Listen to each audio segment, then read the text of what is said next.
Uncle, আমার কটা ভাত দিবেন? আমার অনেক ক্ষুধা লাগছে। সকাল থেকে এই পর্যন্ত আমি কিছু খাই নাই। ওই মেসার, ওই এদিকে আয়। জি স্যার, আমার ডাকছেন?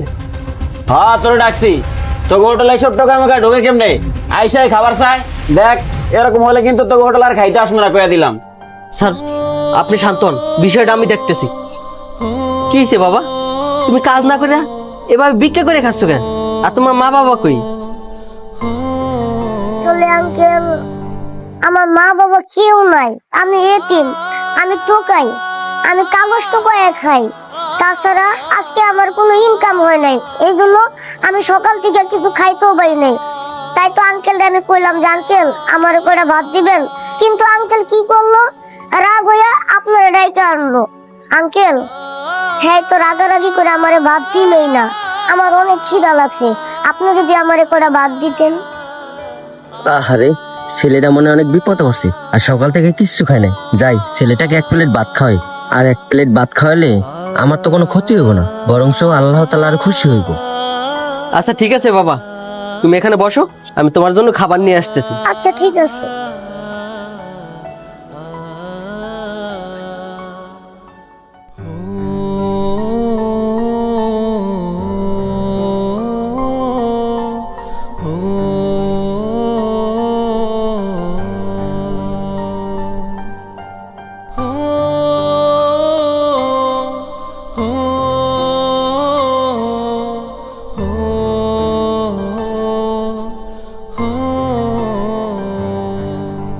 এই যে লও বাবা, ভাত আর মুরগির মাংস, আর যেহেতু কিছু লাগে আমার বইলো।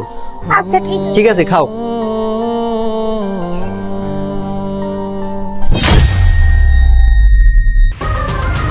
ওই মেসার, ওই এদিকে আয়। জি স্যার, কোনো সমস্যা? ওই বেটা সমস্যা না মানে, তুই যে ওরা আমার সামনে খাইতে দিছস, ওর সাথে আমার যাই বেটা। ওর লেভেল আর আমার লেভেল এক রে। এই শোন, তুই এক্ষুনি ওর ওই টেবিলে নিয়ে বসা, বসা তাড়াতাড়ি। আরে ভাই, আমি ওরা ওই টেবিলে বসাবো কে? আপনিও মানুষ, হ্যাঁ মানুষ। আপনি যদি এই টেবিলেও খাইতে পারেন, তাহলে ও এই টেবিলে খাইতে পারবো না? ওই বেটা তুই এসব কি কইতেছস? ওইলো টোকা, আমি হলাম বিজনেসম্যান। আমি যদি এই টেবিলে খাই, ওই টেবিলে কিভাবে খায়? তুই ওরা এক্ষুনি এই টেবিল থেকে সরা। আমি বুঝছি ভাই, আপনি টাকার গরমে আপনি মানুষকে মানুষ মনে করতেছেন না। তবে একটা কথা কি জানেন, আপনার টাকা পয়সা থাকতে পারে, কিন্তু আপনার মন অনেক ছোট, আপনি নিচু মনের মানুষ। একটু আগে এই ছেলেটা আপনার কাছে বাস চাইলো, আপনি কি করলেন? আপনি তো তাকে ভাত দিলেনই না, উল্টারও খারাপ ব্যবহার করলেন। টোকাই বলে তাকে আরো অপমান করলেন।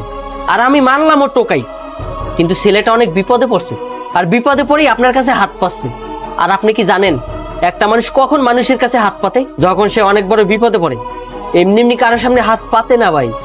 আর আমি এই ছেলেটার বিপদের কথা শুনে আমি ওরে খাইতে দিছি। এবার আপনিই বোঝেন আপনার ভিতরে আর আমার ভিতরে কতটা তফাৎ। তবে ভাই, আপনার কাছে টাকা পয়সা আছে ঠিকই, কিন্তু মানুষকে দেওয়ার মতন মন আপনার ভিতরে নাই। শোনেন ভাই, টাকা পয়সা নিয়ে বেশি বড়াই করেন না, আর টাকা পয়সা বেশি দিন থাকেও না। টাকা পয়সা নিয়ে কবরেও যাইতে পারবেন না। শোনেন ভাই, সময় থাকতে টাকা পয়সা ভালো কাজে লাগান, আল্লাহর রাস্তায় দান করেন, গরিব অসহায়দেরকেও সাহায্য করেন, তাহলে দুনিয়াতেও ভালো থাকতে পারবেন, আখিরাতেও ভালো থাকতে পারবেন। কি বলছি বুঝতে পারছেন? আসলে আঙ্কেল, আমি বলি কি, এই স্যারের সাথে আপনি তর্কাতর্কি না করেন, বরং আমি অন্য টেবিলে বসে খাই। আরে তুমি অন্য টেবিলে যাইবা মানে? তুমি এই টেবিলে বসে খাইবা। যদি যাওয়ারই দরকার হয় তাহলে উনি যাবে। ওই বেটা, তোর মতো মেসিয়ার আমার জ্ঞান দিতেছস? তোর মতো মেসিয়ার জ্ঞানের খেতা পড়ি বেটা। আমি বসলাম না এই টেবিল, আমি ওই টেবিলে যা খাইতেছি। আর শোন, তোর হোটেল আজকে ঢুকছি, নেক্সট টাইম থেকে তোর হোটেল আর কোনোদিনও খাইতে আসবো না, কথাটা কিন্তু মনে রাখিস। হ্যাঁ হ্যাঁ, যান যান। আপনার মতন কত কাস্টমারই দেখলাম।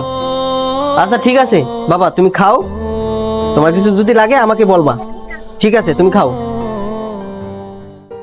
এমন কিছু মানুষ আছে সামান্য কিছু টাকা পয়সার মালিক হয়ে গেলে নিম্ন শ্রেণীর মানুষদেরকে মানুষ বলেই মনে করে না। তাদের উদ্দেশ্যে একটা কথা বলতে চাই ভাই, অহংকার পতনের মূল। তাই টাকা পয়সা নিয়ে কখনো অহংকার করতে নেই। আমাদের ভিডিওটি ভালো লাগলে অবশ্যই লাইক কমেন্ট শেয়ার করে পেজটা ফলো দিয়ে আমাদের সাথে থাকবেন। ধন্যবাদ সবাইকে।